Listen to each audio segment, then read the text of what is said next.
everyone, and Happy New Year. This is our first episode back after the break, and it's a pleasure to be here with you today. My name is Aisha Bedwe Ibe. I'm the tax leader here at PwC Ghana, and I'm happy to welcome you to Tax Shorts.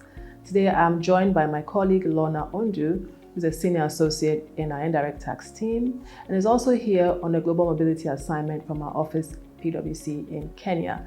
It's a pleasure to have Lorna joining us today, and a pleasure to have her as part of our team, because we believe in diversity of thoughts and the encouragement of our people moving around the globe. So Lorna, you're welcome. Thank you very much for having me, Aisha. Great. So today we're talking about AfCFTA, and there's been a lot of noise about it, but it's important that people understand what it's really about. So perhaps you can give us an overview about the AfCFTA. What is it about, what is it, and what should we know? So the AfCFTA is one of the African Union's flagship projects under Agenda 2063, popularly known as the Africa We Want. But what distinguishes the AfCFTA is that its sole mandate is to create a single market for the African continent.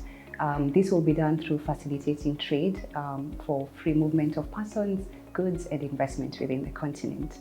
So the AfCFTA has covered trade in goods and services. It has also looked at women and youth in the trade arena. It will also cover investment, among other things. Okay, great. So it's quite comprehensive, obviously. So what is the legal framework that supports the AfCFTA? Yeah, that's a very good question that our viewers would need to have an appreciation of. 54 member states of the African Union have signed the AfCFTA. This has further been ratified by 44 others.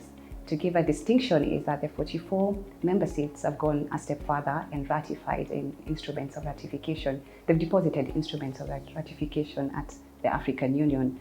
This also goes to signify their political will and legal commitment to the agreement.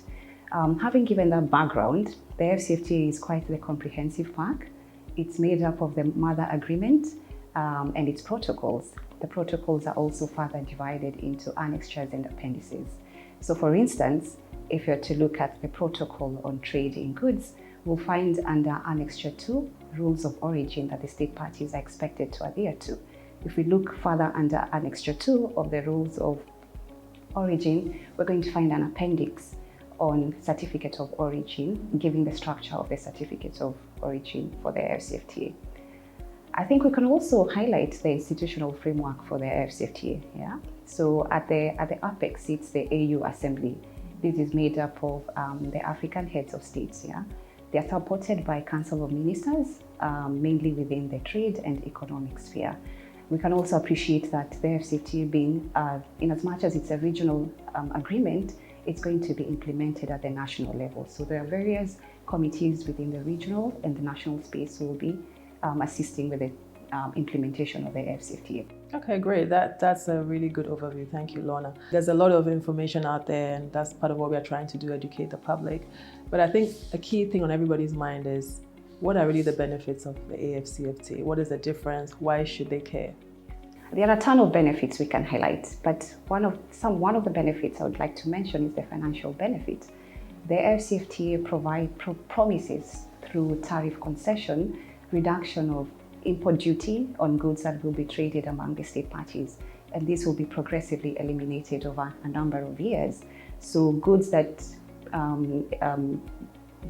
would attract import duty would drop their import duty once fully operational. Another benefit that I'd like to highlight about the AfCFTA is market access.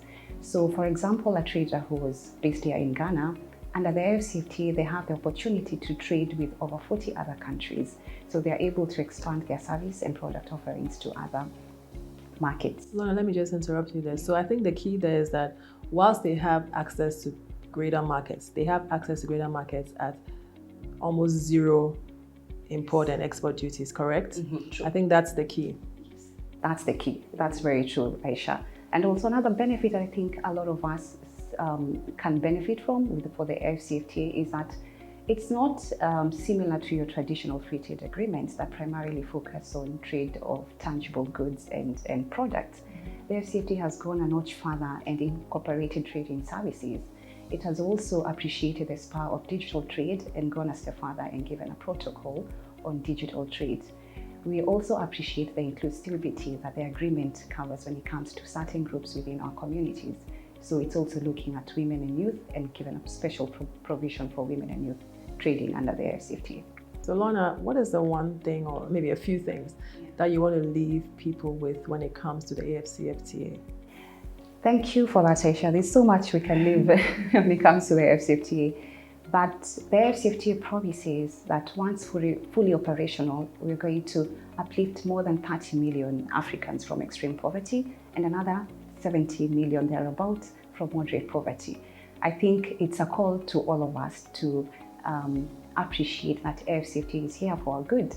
We can imagine the opportunities that it's going to create for our women within the continent, the youth as well, and the budding industries in that. It has appreciated that over 1.2 billion people within the continent are going to have different needs and preferences, and they are about lead to aspire in production, stable business growth, and eventually contribute to the fiscal pot.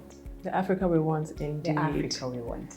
That's great. And of course, I mean, it has been documented that trading is huge in Africa, and women actually perform a majority of the people engaged in trading. So a great call from the AfCFTA. Thanks for that great overview, Lorna. We look forward to having further discussions because I think that this topic is so meaty that we cannot cover it all in one day. So look out for another episode where we go into further details on the AfCFTA once again. Thank you so much for watching. My name is Aisha Bedwe Ibe. I'm the tax leader here at PwC in Ghana. I was joined by my colleague Lorna Ondu, who's a senior associate in our indirect tax team. Today we're talking about the AfCFTA, and we hope that you join us on the next episode where we go into further detail.